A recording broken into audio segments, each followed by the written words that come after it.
সময়ের কারণে আমি যেতে পারিনি, আমি যাব বলেছি।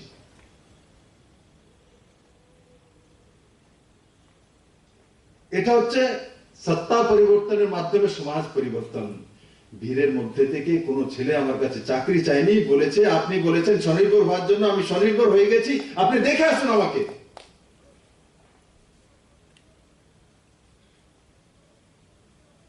এটা হচ্ছে পরিবর্তন হয়েছে যতনবাড়িতে, গ্রামের মধ্যে।